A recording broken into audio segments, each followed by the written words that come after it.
Hey everyone, it's Don. Welcome to Don't Worry, I'm Finite, the podcast coming at you from the ever-moving studio here in Burlington, Vermont. You just heard the incredible voice of Gordana Kostić singing the famous habanera aria from Carmen. She's an accomplished opera singer and writer, and I had the chance to work with Gordana on cruise ships for a while, and we got to know each other there.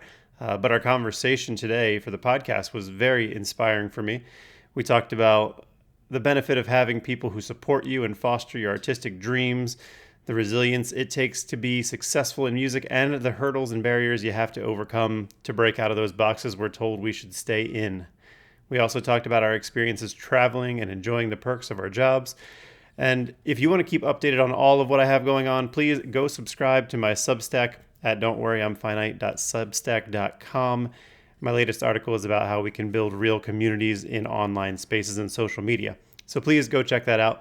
But right now, enjoy my conversation with the amazing Gordana Kostić. And I want to know how you introduce yourself, because you're a soprano, you're an opera singer, and an aspiring fashion model, if I remember correctly. So, how would you introduce yourself? Well, yeah, I would like to introduce myself primarily as an opera singer and actor.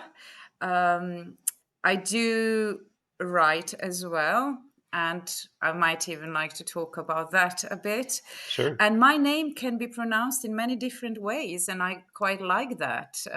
I like being an international person, and so often people here in Britain, because it's obviously not a very British name, say, so how do you really pronounce your name? Because whenever I say really my name, they sort of go on default. I mean, I'm talking about when I say they are native Brits or native British speakers, English speakers, they would say, Gordana straight Right. away. And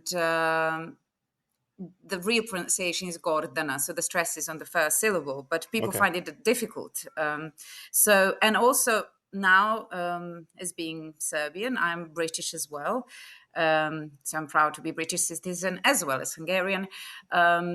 So I kind of allow this liberty of my name, original name, being pronounced in different ways, in ways that is sort of natural for people living in this country. So yeah, Okay. and also you're not the only one that calls me Giordana, which I quite like. It sounds a bit like Italian version, and I'm not going to go into it too much, but I think whenever I meet Spaniards or Portuguese people, I tend to introduce myself as Giordana, and I think Okay. people that speak Spanish or Portuguese will know what I mean. But so I'm sure you've had a lot of different pronunciations of your name when you've been introduced on stage then. Oh yeah. And sometimes it's so funny when people kind of are adamant to do it correctly, and then I give them ideas. And what happens if they're nervous public speakers, although that's kind of part of their job, they get it totally wrong. So sometimes, for that also reason, I say no. Well, read it as it comes easy for you. I'm really not. I think it's quite fun. And for Yeah. the reason I mentioned earlier on, I'm actually happy that my name has a few versions. So, Well, yeah. that's cool. Well, that's fun. Now I've already learned something about you I didn't know I was going to learn. So, um, so you said there's a bunch of things we want to talk about, but the thing I was thinking about mentioning first is you are a vocal performer, and while we're doing something like this that is a vocal presentation, do you have any vocal warm-ups you do before you get started with anything that has to do with using your voice? Oh yeah, yeah, yeah. I have a variety, and that's sort of combination of things I was taught when I was going through education myself, and also I devised some exercises myself. Mm, And what I like to do, and what I encourage myself to do, as well as people I coach, is to be very dynamic and mobile while they are warming up, because at the end of the day, singing is quite physical. So you do want this circulation going on. You want that breathing to be activated. So, as I said, whatever variation of sounds I have in a particular vocal exercise, it's always followed by some particular movement that can contribute to better sound. okay. Can you give me an example? I No, really want to really? hear one. um, I don't know. Well, it's just like if you just do a simple one that you probably heard in many films. Um, so I don't know what. Hmm. For example, a very basic one that I like to start with is initiating the work of this carpet of muscles we call diaphragm, that is literally placed beneath our lungs, and it helps the suction and Hmm. um, just it helps the breathing mechanism. So I like to use like hissing, humming, and open sound. So like something. Oh gosh, I didn't expect to be doing this. But in particular, is the sound. Vocal sound doesn't sound really good through any applications. But anyway, I'll put my vanity on the side for a moment. So something like s, s, s, ah, ah, ah, and then I go up in octaves Okay. and down, depending of what my repertoire requires for that evening. Whether it's a very high repertoire or maybe lower. So I spend more time on particular vocal range. Okay, that's good. That's good to know. I see a lot of performers doing the lip Oh yeah, yeah, yeah, rumble yeah. thing, and I've seen Mm. it. I never really knew what was happening, but I accepted that they were preparing for the stage. I don't sing, so I never had to do that. So I never knew what that was exercising or loosening up. But it's actually good for breathing because Oh, really? well, yeah, your diaphragm works harder to push the air through because your mouth is not totally. From that kind of very Okay. simplistic way of explaining that, you're also relaxing a bit your embouchure. So yeah, it's more to carry on to initiate your breathing to work good. One I like that is very similar to that one, to that lip exercise, is also exactly the same. You can use the same sounds and roll the R. Mm, So I that like could be that too. nice, but not everyone can roll the R. So Right. right. And I So know some yes. people have trouble with that, but so that does that mean that Spanish speakers are better at exercising their diaphragm? Yeah, you can say so. That's I was just interesting. having that conversation with someone yesterday that Spanish people probably roll R more than any other languages. Well, that's good. Good, Good to good. know that I'm working the diaphragm as well. Maybe I should start singing. Um, Why not? I mean, it's good for your overall well-being as well as for public speaking. sure, it is Um, something I want to learn. Actually, it is something I really do want to train. okay, Yeah, okay, so well, maybe I'll that's hire good. you soon. All But right, we'll talk it's a about that in a deal. little bit. But do you? But so did you? Can you tell me about how you got started? Did you always know you wanted to be a singer? Did you always want to be on stage? I know you came from a musical family. That's right. Kind of, it has to be kind of explained because neither of my parents were or are professional musicians, but my father was a very gifted singer, Hmm. um, a very, very talented tenor. And also, he was self taught accordion player. Oh wow. And he himself, when he was a young man, when he was deciding what he would like to study and was dreaming about his future profession, of course, he wanted to do singing. And out of curiosity, he walked into the Academy of Music in Belgrade, Serbia. And a professor there heard him and said, we're offering you a place, even if this wasn't an official audition, that the place is yours. Wow. I always joke it's also because he was a very tall man, and you don't have that many tall tenors. But of course, it was he just had an amazing voice, very musical. So, but he never actually completed the degree, and he tried different kind of professions, not professions but courses, and then he settled for the dentistry and completed the dentistry and became a dentist, later specialized in children's orthodoncy. And but I think it was always in him. I think there was always a sadness for not really pursuing with that passion, because when you have a love for music and talent, it's a big void if you do not consume that on a regular basis. Right.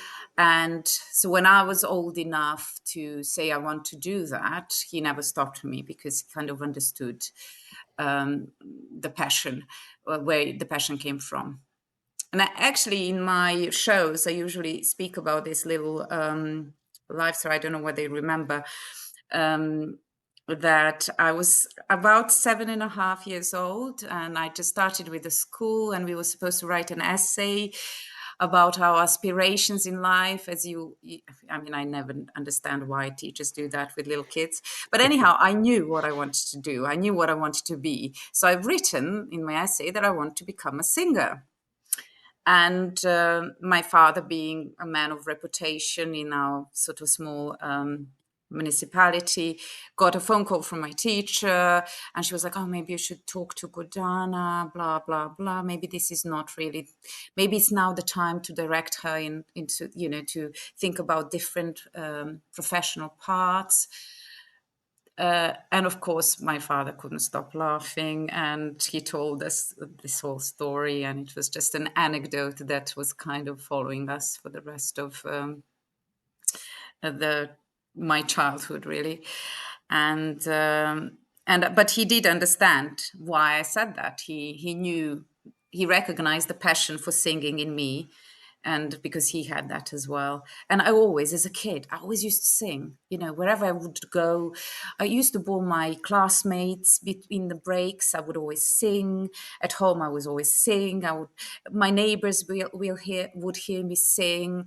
So it's just like a compulsion. You can't get rid of it.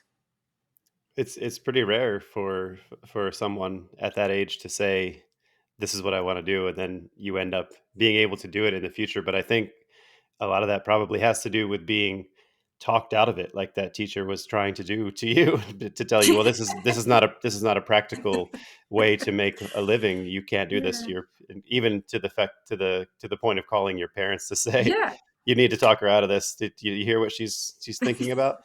Yeah. But it's Yeah. pretty amazing that your father was able to like kind of laugh that off and say, "Well, I know I had to, go a more practical route, and Yeah. he always wished that he was able to do that. So he wants like that to come out in you and not hold you back from that lifestyle."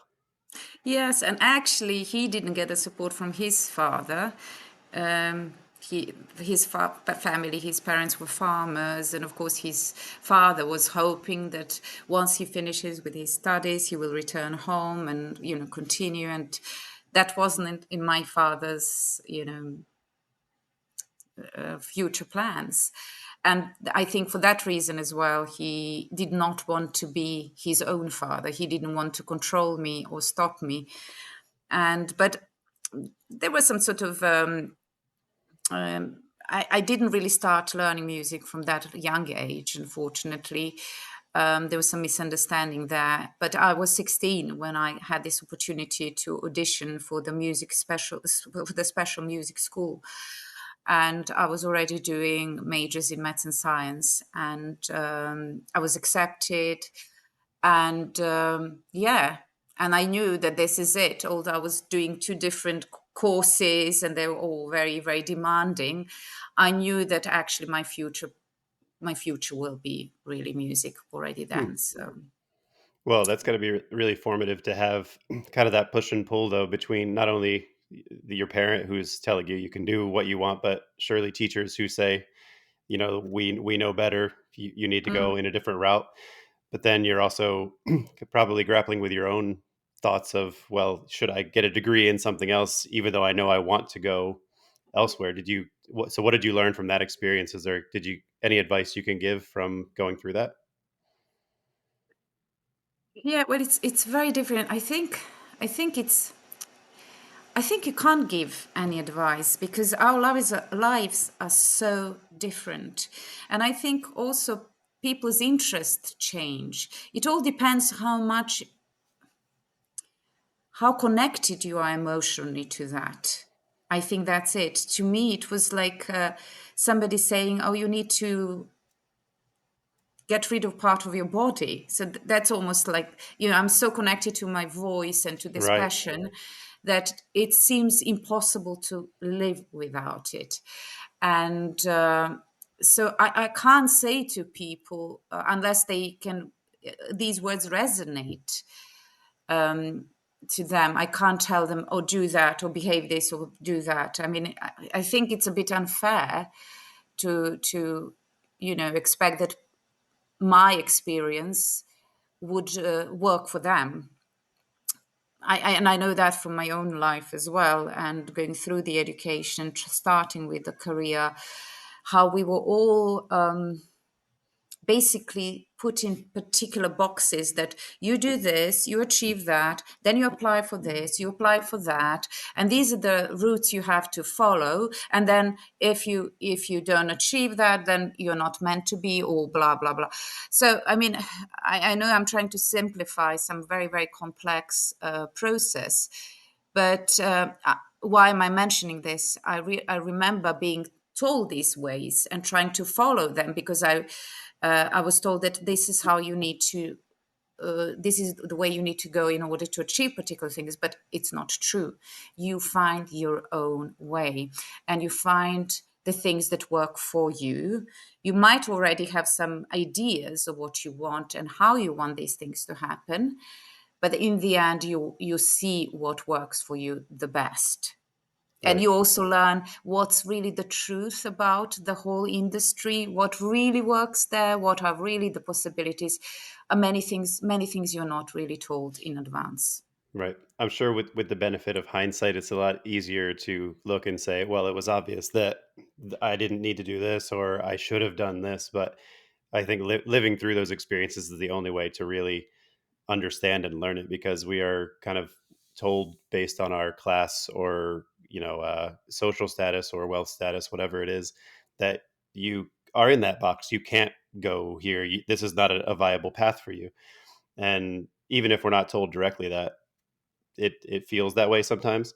And we have those kind of arbitrary checklists of, if by the time you're this age you should be doing this, right after you're done high school or college you should be doing this, by this time you should have a family, you should have a degree, whatever the Mm-mm. terminology is going to be. There's always these kind of social check marks, benchmarks that we're working toward, because we are told from a young age that that's what people do, and you follow these examples and you'll be okay. And I think it's hard to break out of that mindset after a long time of being told it by people that we look up to and respect, that this is just what you do. So I admire people that find their way out of those boxes and those uh, set paths that we are supposed to be on.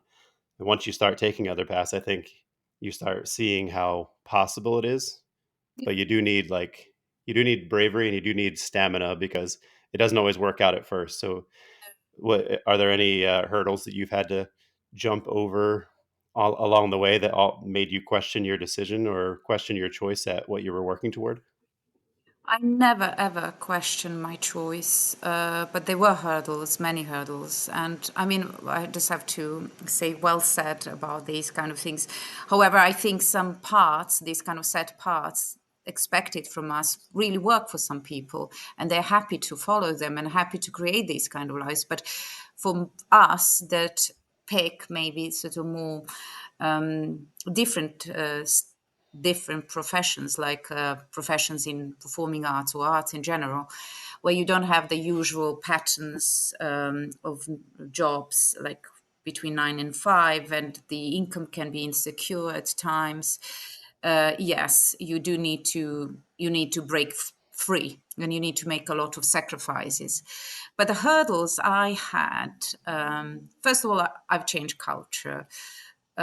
I've moved from Serbia. I was offered the full scholarship to continue my studies at Trinity in London. I've gained in the end a master's degree. And that was the point when I said, I want to stay and try to see how this is all going to work out for me. I'll stay in London. London seemed as a perfect place to be. It's like a small world, uh, chucked in one place, and I like the cosmopolitan feel. I liked the fact that, if you wanted to work with great musicians, majority of them were based here. I like the fact that you can travel anywhere from London very easily, and it's just it's a absolutely amazing place. Oh, it's a I'm great I'm city. actually very proud to be Londoner, but also, when I moved here, I was very poor. I was extremely poor. And, I might have mentioned that my father was a dentist, but I grew up in a society that wasn't rich. I grew up in a socialist society. And the beauty of that particular society was that everyone had the equal opportunities to succeed. The good education was given to everyone, and regardless of your background, you could have gained the highest of degrees and accolades. um, and that kind of teaches you a bit of humility as well, and humbleness, and modesty as well. So that also helped me survive these hurdles of being Hmm. extremely poor as a student. I have no idea how I survived. I look back now, and sometimes I do want to cry, but I look back at my student days, and I was like, how was I able to finish? Although I did get the scholarship, but for the maintenance, I didn't have that much. And, I had to pay the rent. I had to find jobs. You have to And eat. also with my visa applications, it wasn't so easy to find the jobs. I didn't really speak the language that well. Um, but you see, the passion was so strong, and that opportunity that was given to me was so amazing that nothing else really at the time mattered.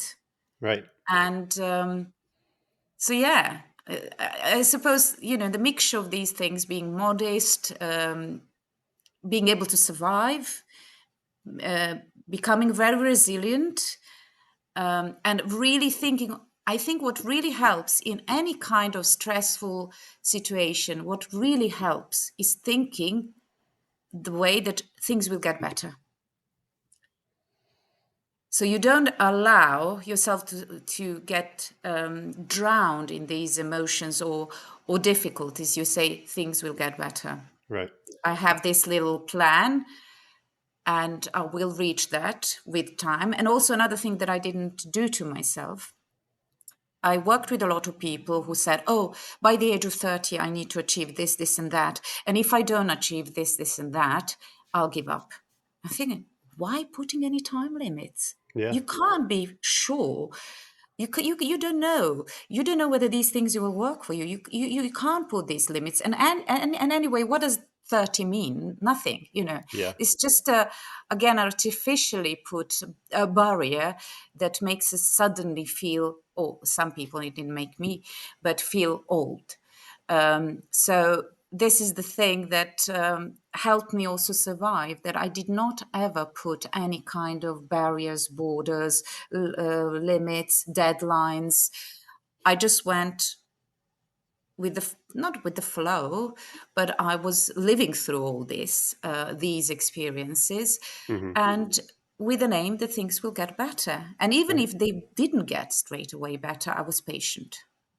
Well, being able to face those obstacles is Mm. it's challenging. So good for you for being able to stand up to them and see what was coming. I think knowing that it will get better is hard to know, and even if you tell yourself that, that can be your mantra, but really believing it is a whole nother thing. And I've had the issues with depression previously, and like knowing that there is light on the other side of this dark tunnel is hard to know when you're in the darkness, and it's hard to believe and make yourself believe. I appreciate that you were able to kind of see that there is something better coming. It will get better even in the bad times. But I do know that it's not always easy just to see like kind of the platitudes when people tell you that you don't believe them. If you're if you're in that dark space, it's hard to say they're probably right. It will get better, even if you know it in your soul. It's hard to see it. So I think these aren't exactly a one to one comparison, obviously, but I think Yeah. being able to overcome that probably made you the strong person that you are to be able to kind of stick through and say, "There's a goal out there, and I'm going to keep heading toward it, no matter what comes at me." No, I totally understand and I totally agree with you. Um, and thank you for saying that I'm strong. But that's also another thing, when people give you this kind of compliment, and I think, am I strong, really? You don't really believe it at that point. And what does that mean, really? But I suppose it's just resilience Yeah, is what makes you strong, really. Nothing else.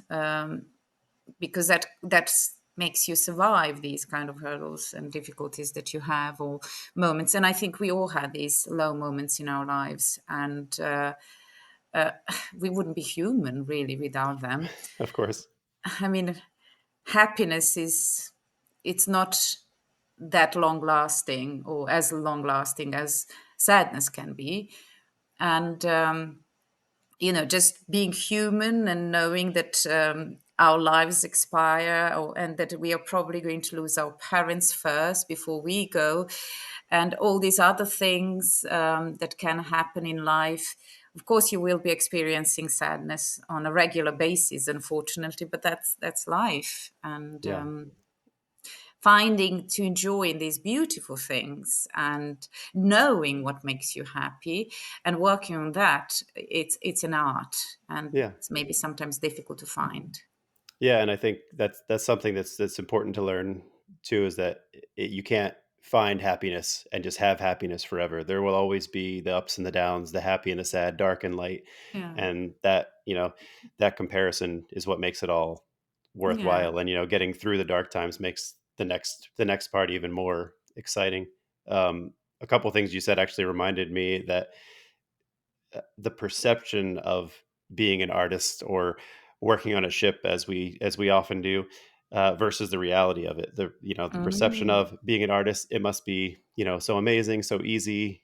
From the outside, Yeah. everybody sees the good times. They see us on stage. They see us when we're at our happiest on stage, Mm. but they don't see all of the work and the turmoil and the uncertainty that goes into the behind the scenes work that got us to that point. Do you have any thoughts on that, like how you feel when you're on stage versus how you feel leading up to something?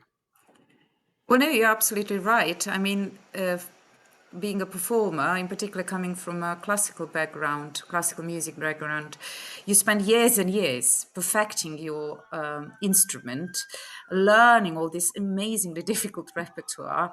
And then you need to, even when you've learned and you feel like, oh yeah, I'm on top of it now, you still need to keep up with that, because you will lose these skills. Skills will fade if you don't work on them. Um, so and then you are able to utilize that, and put it into a performance. So audiences don't see this path, in particular people that are not really familiar so much, or don't know how much is put into it. um, so they think sometimes, I'm not saying all of them, but I've been actually asked in the past, so how many performances do you have on during this contract? And I would say, let's say 2 or 3. Oh, well, that's easy. Um, but and then my answer would sometimes be, if that happens, well, I wish I was born with the DNA in me that had all these material imprinted in me, and the technique also imprinted in me, so I didn't have to put all this hard work and continuous exercising that you need to have to keep up. I mean, in particular, opera singing is like doing sports. So you need to be fit.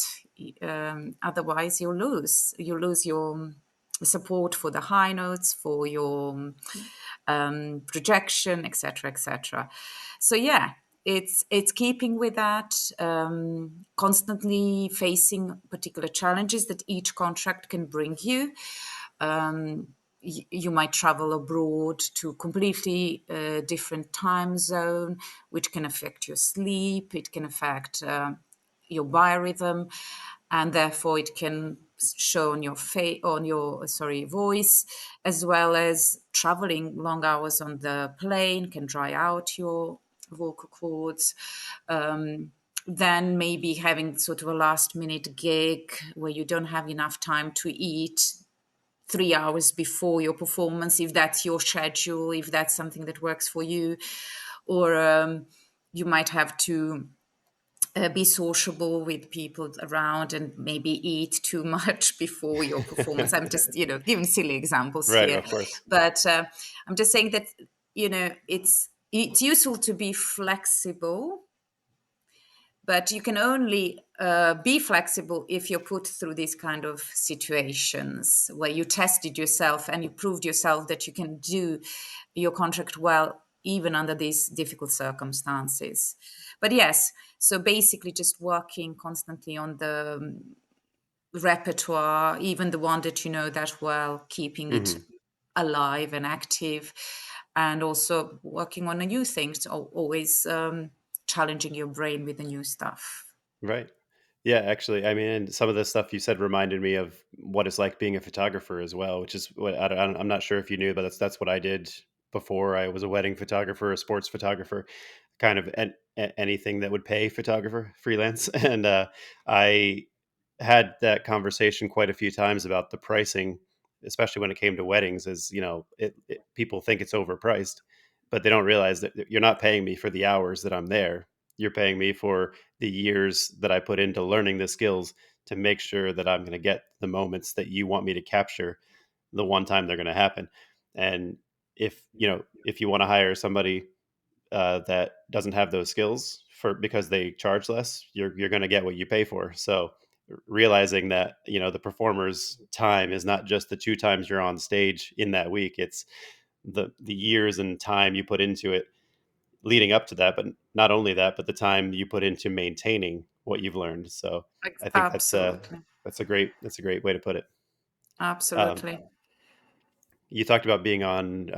We met on cruise ships, Yeah. but so what else? What else have you been doing? What's like a normal year for you? What kind of work do you do in a typical year, if there is such a thing as a typical year? No, there isn't. I can't compare one year with another. Even my earnings fluctuate. So, I even had a lot of the times conversation with my mom, and she was, I still don't know how much you earn. And I said, well, because it's difficult. I can always tell you at the end of the financial year when I do all my tax returns. So it's the same with the work I do, and it's making it difficult to do the tax return because I have so many bitty little things. I might even do a small commercial, or I might even do a small film for a film school, or I might be in a play, or I'll do chain of soirees where I'm just performing for small audiences in private events, corporate events.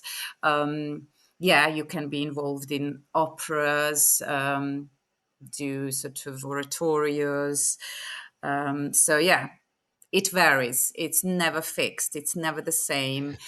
And and one thing also that helps understand that from one year to another, you have to think and find a way of how to advertise yourself and how to make yourself known to people, because the world is changing Yep. constantly. And just even since the pandemic, the world changed a lot.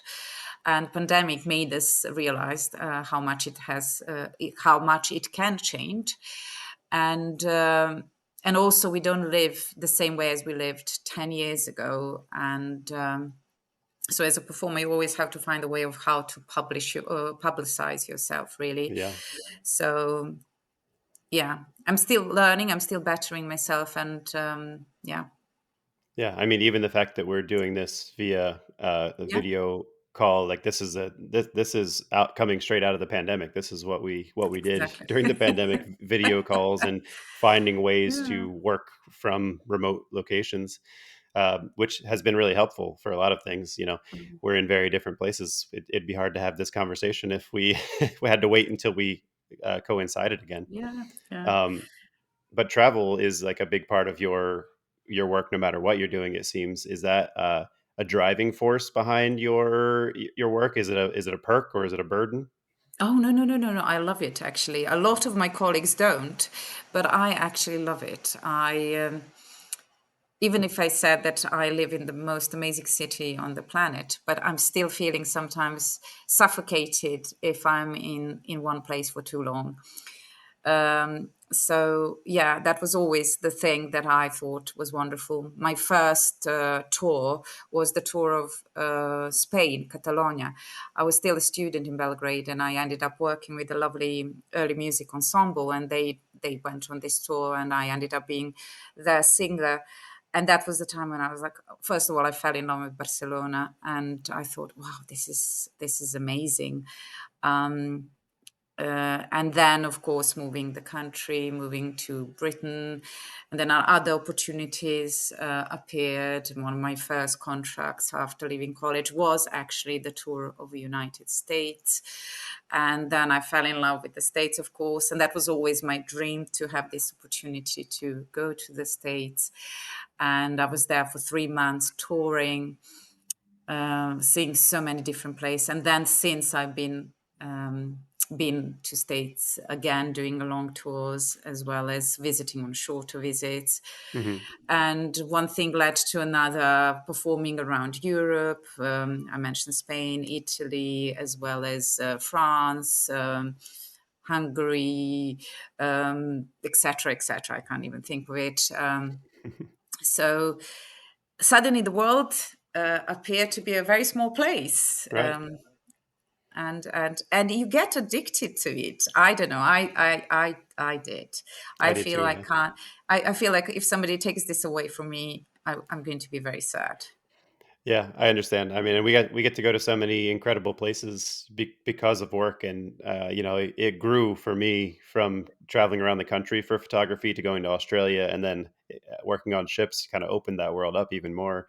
And Yeah. we got to go to places like the Valley of the Dead in Egypt. Like, Yes. who gets to do that when Yes. they're at work? It's it's pretty Exactly. wild. I So was yeah, just thinking of that and wanted to mention, but you were faster. Yeah, exactly. I yeah. mean, that was such a like wow. And you know what? It's not just visiting Luxor, but to me, the journey on the bus between the port to Luxor was amazing. Seeing the villages, seeing all these Hmm. men sort of almost guarding the village, sitting there on a chair. Um, and just imagining what this how great the civilization was, Yeah. the Egyptian civilization, and how they live nowadays, and how that all kind of changed. And so yeah. Yeah, I think even as that's a good point. Even as interesting and beautiful as the temple at Luxor was, and how interesting and historical out of a textbook the Valley of the Kings was, seeing the small villages and what a day-to-day life will be like. We have these destinations of the tourist destination where you have to see this and you have to see this, but that's so removed from what real people in these places are going through on a regular basis. So it's pretty cool to see those places as we pass by. For me, it was seeing the Nile for the first time, as we Yeah, drove along the Nile for a long time, and seeing that lush greenery all around it in the middle of this desert. It really absolutely. it really kind of lived up to the stuff that was in my head that I had heard about it, but it's hard to convey what it really feels like to see it in person. So I feel really, really privileged to be able to have seen that. Yeah, yeah, absolutely. You see, I was always in love with Maria Callas and her singing and her emotional performances. And a lot of people did compare me to Maria Callas throughout my career, saying that, oh, my voice sounds a bit like Maria's voice. And maybe I was subconsciously copying her, or maybe just our facial structure creates the similar sound. I will never know, but it doesn't matter. For me, it was always a great compliment. And I always thought, oh, it would be lovely to be Maria Callas one day, not literally be, but play Maria. Right. So in 2016, I started writing a play about Maria Callas, and that kind of was, went to 2017, 2018, I kind of finished. And then I was thinking, oh, maybe I should put it on stage. I started sort of inquiring about what to do with that, and also having an acting background. I started kind of thinking about being Maria Callas Hmm. and as well, not just writing about her. And during COVID, I even wrote a screenplay. But it's a very pricey business, putting Sure. it on stage as well as, let alone doing a film. And in all this process, first, what I've heard that Monica Bellucci did a play about Maria Callas, and I was very gutted because it seems like I missed all the opportunities. And then it was a year and a half ago, I think, that I've heard that Angelina Jolie is doing a film about Maria Callas. Well, I'm terribly, terribly gutted about that. But it was on another ship that I worked with a music director, and I told him I'm gutted because Angelina Jolie is doing now a film. So all my work writing a screenplay and is just in vain. And then he said something interesting. He said, well, no, you have to look at it in a very positive way. She will bring Maria Callas back to life. So this is a great opportunity to showcase your piece. And I Yeah. thought, okay, well, thank you for that. I think this is a marvelous thing. So one of my plans for this year or maybe early next year to try to put my play on stage. Wow. And the play itself has three protagonists. Of course, Maria is myself, and I would have to find her big love, Aristotle, and also her housekeeper. And it would be just three protagonists. And for the film, it's much bigger cast, but Right. also involves or requires much bigger budget as well. But first I think I should do this, and I accepted the fact that they might call me a copycat or somebody who wasn't Ah, original, but I don't mind. I mean, I know when I've written this, and I know how inspirational Maria Callas was always for me, and not just me, I think for many colleagues of mine. yeah. Oh, you'll let the work speak for itself, though, and Yeah, and, thank and you. yeah, or Yeah, sing for itself. But that's great. That's really cool that you're yeah, channeling your inspiration into a different medium. Has that been yeah. like freeing, or has that opened up anything in your singing work that was maybe dormant or that you didn't know about, that when you started writing you saw something in a different way? I don't know. No, I don't Or think maybe so. having to imitate another person in a direct way, instead of maybe more in a way that was inspired by Maria. So now you're actually singing her work directly, or had you been singing her work all along? Well, it's not really, what you need to remember that being an opera singer or any kind of classical performer, classical music performer, like instrumentalist, we are not in that sense original that we perform our own work. Right, right. So I might say that this and that aria was her signature aria, was something that maybe the role that she's done more than other Hmm. roles, but it's not her work. So I'm not really singing her work, Okay, right. and I'm singing Bellini's work or I'm singing Puccini's work, and I'm not in. Even if you would study performance of particular aria that I've done and her kind of interpretation, you could actually hear that the way I phrase things is very different to hers. but definitely subconsciously she was a great inspiration. And I think maybe in timbre of my voice, the similarity that people hear between our voices, maybe that has been subconsciously taken, or it's just maybe that in some ways our facial structure produces this type of resonance that is similar. Yeah. Well, that sounds really So cool, though.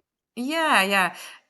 But in the play that I've written, there will be hardly any singing. It will be some singing. So it's kind of incorporated to the storyline, but it will be acted, pure acting, with a little bit of singing that I can do it now, of course, Hmm. live. So I think my only advantage to Angelina Jolie is that actually I can sing. You're a Um, trained opera singer. she well, yeah, exactly. I mean, she maybe can sing as well. I've never heard her sing, but and she's very beautiful. Nothing to do, has no similarities with Maria Callas, but yeah, I'll probably give it a miss to her film because I don't want to Don't want to have be any. inspired unintentionally. Exactly. Not even inspired. I don't want to exactly anything to, because although I do have final drafts of my play as well as screenplay, I know that's not the final draft, if you know what I Of mean, that course, I'll probably change things and it it's will never the change final evolving. draft until it's recorded. Exactly. Exactly. And even once it's performed and you have the group of actors you work and the director, etc., I think even then a lot of things will be scrapped or changed or taken out. Oh yeah, So, and then for that reason, I don't want to go and see the film and think, oh, maybe I can put this. So maybe I don't want to have any kind of yeah. Sometimes those little things will influence. stick in the back of your head, and you won't even realize that it's coming from that particular area, and yet it's easy to draw inspiration without realizing that you're kind of taking that from something that already exists. Absolutely. Yeah, Absolutely. We do that all the time. great. 100%. Well, I'm excited to see your version. I will Yeah. I will ignore the other one as well until yours comes out. Oh, you don't have to. But you're very sweet. But I mean, this is funny because quite a few friends of mine said, "Oh, yeah, yeah, yeah, we are coming to London when it happens." So now I really, really, really have to do something about it. Oh yeah, hey, put me on the list. I'm coming to London too. Okay, okay. No pressure So, there. no, no, no. Well, so we got a good idea of your history. I have a few quick questions for you, if you don't mind. You can take as much time as you want with them, but these are some more general questions. One is what is a lesson that you've had to learn multiple times over? So for me, that is often like reminding myself that if I just get started and tell myself that I work on something for 5 minutes, it'll turn into a 2 hour work session. But reminding myself that I have to get started is something that I have to learn over and over again. Do you have anything like that? Hmm. Learn over and over again. It's more to do with my life and people rather Sure. than to do with my career. Um, I think I tend to sometimes make same mistakes with how I communicate with people. Um, I think I'm sometimes too honest, but not too honest in sense that I am rude to you by being honest, but that I'm honest about myself and who I am, and that makes me sometimes vulnerable. And I'm having a lot of the times, in particular, being such a, in a way, public person and open to meeting a lot of new people.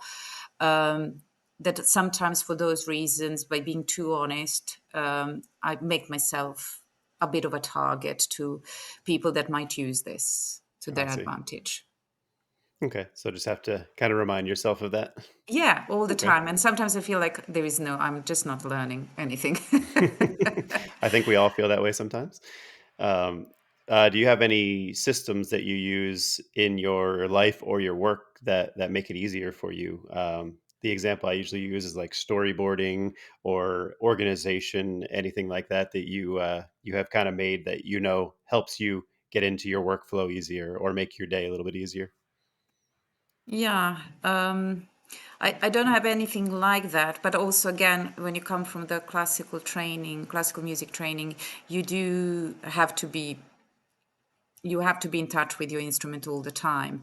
And even if maybe 3 days will pass that you didn't manage to practice, you need to use the rest of the week to find the time where you are actually going to be effectively dedicated to your voice, to even if you're just doing warm up exercises, to just keep up with that. It's like going to the gym.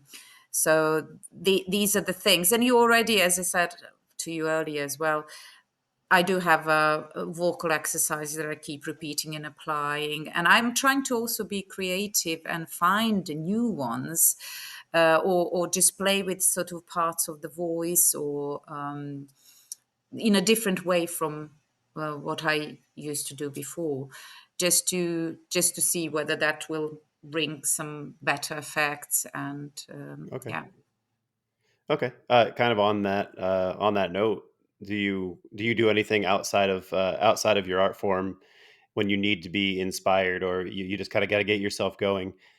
Cross training, if you will, any physical activity, or watching movies, reading books, anything that gets you into the mood and kind of gets you re-inspired. Um, you do have to have inspiration all the time without actually having any outside influences, Yeah. because again, in order to be in the game, you do have to have that stamina and some that dedication. But what I do like to do, I do like to go to the gym. I like different classes. I do like walking. I tend to walk a lot around London. At the moment, I don't have a car, so that means I would have to use public transport, and that will involve a lot of walking around. But I don't mind. That keeps me extremely active as well. I love going to theaters. I love seeing musicals, but in particular, I like seeing plays. And and what was really, really, what is a beautiful thing, is to see some TV actors on stage as well, and see Hmm. their abilities to perform on stage as well. And London gives you this opportunity, and that's also very inspirational. However, it doesn't push me to work harder, because I'm already on that path of Okay. having that self discipline to do it even without these external things. But going back to exercises, or exercising, I think it's a very, very important part of singing, really. You need to keep up, you need to have your body strong, and work in your favor when you're singing, Yeah. and being fit definitely helps. So it really is like cross training, making sure that your entire body is fit, not so you Yeah, can continue yeah. to exercise those vocal muscles as well. Yeah, yeah, yeah. Um, And the breathing, if your cardiovascular system is better, it will help your stamina. Yeah, good core yeah. muscles, good back muscles help with the breathing again, and the projection, the high notes, etc. So it's very, very important. I always say this is probably my best singing teacher I ever had, becoming dedicated to exercising. Well, that's great. Well, I mean, the fact that you live in London is very helpful as well, because it's so wonderful to walk around, and I find that the walking and just being outside and being able to see things that will inspire me visually or let my mind wander is a great way for me to get into like the writing mode or just the creative mode in general, because I'll see something that I would never have expected. You'll never see it while you're sitting inside your apartment, but you go out there and you see something that you would never have seen, and then it somehow something clicks and makes you think about something differently. So just being out there and giving yourself time to be bored in a way, just let your Mhm, mind wander. I think that helps a mm, lot. mm. But so while the last thing I'll ask you is, so you mentioned seeing some plays, that you have so many great options in London as well. I'm sure. Any specific works that you've seen recently that you that are inspiring you, or that you think are really good to mention? Yeah, I've seen Waiting for Godot. Mm, It's never been my favorite play, but that this time I really enjoyed it. And one of the main actors was Ben Whishaw. and I was just his acting was inspirational. I've seen him on films. I think he was in Bond films. But anyhow, it's the face you see and you recognize, and I was just blown away. I've seen The Tempest with Sigourney Weaver. So that was also very inspirational to see an actress that made her name through this kind of very big cult film, and to see her do Shakespeare. That was really, really very contrasting. And it was a very interesting production as well, that worked very well with her being cast in it. So that was also amazing. And you would be surprised. You think, oh, well, it's West End, it's London, famous people, so it must be very expensive. But actually, we can get quite good offers. Seeing those actors and seeing those productions, I think that's a great point. Like this production that's been put on so many times, Mm, mm, the way that it's directed or the way that it's put on, mm. the set decisions and the actors' decisions make all the difference. Much like you were saying, Absolutely. you're not singing your own work. You're interpreting the work of other operatic singers and composers, and you are bringing your own interpretation to it. So I think that Absolutely. that makes a good point. And also as an actor, to me acting is everything, and if I perform a role in an opera, I'll approach it as a straight theater actor. So the emotion is very important. The true coming out of you as that role is very important. It's more difficult to act in opera because it's all, yeah, you have like a sentence that would last 5 seconds in real life lasts 3 minutes in one opera. Right. But so yeah, it's very difficult to be as natural as you would be in other plays. But whenever I go and see a play, to me, I go to see it because I want to see the cast, I want to see the director directing, I want to see the stage design.